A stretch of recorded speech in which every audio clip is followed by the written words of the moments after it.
Welcome to our channel. Today we how to back up your Amazon KDP book files, complete guide step by step clearly. Start by gathering all your Amazon KDP book files in one folder on your computer. Ensure that this folder contains all necessary files, including manuscript, cover design, and any additional materials. Open your preferred cloud storage service, such as Google Drive, Dropbox, or OneDrive.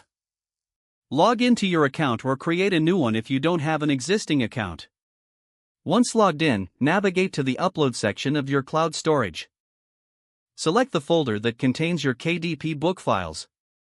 Drag and drop the folder into the Upload area, or click the Upload button and select your file. Wait for the upload to complete, ensuring that all files are successfully transferred. After uploading, check that all files are visible in your cloud storage. Consider creating a subfolder titled KDP Backups to keep your files organized. Next, download a copy of your book files to an external hard drive or USB stick. Connect your external device to your computer. Open the external drive on your computer and create a new folder titled KDP Backup. Copy all your Amazon KDP book files from the cloud storage to this new folder on your external drive. Once all files are copied over, safely eject the external drive from your computer. For added security, consider making a second backup on a different cloud service.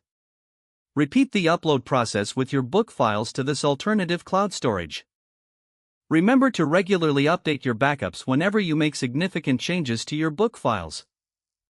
Schedule a monthly reminder to check and update your backups to ensure your work is always safe. Keeping multiple backup locations will provide extra security against data loss. With these steps, your KDP book files will be safely backed up and easily accessible whenever needed. If the page does not load, refresh the browser or try again in a private or incognito window. Make sure you are using the correct email address, then retype it carefully to avoid small typos. If your password is not accepted, use the reset option and create a new strong password you can remember. Check your spam folder for verification or security emails, then complete any requested confirmation steps.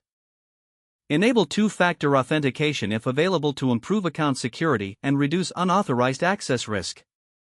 After signing in, review your profile details so your contact information and settings are accurate and current. If you see an error message, note it down and try again after restarting your device and internet connection. Log out when you finish, especially on shared devices, to keep your account and payment information secure.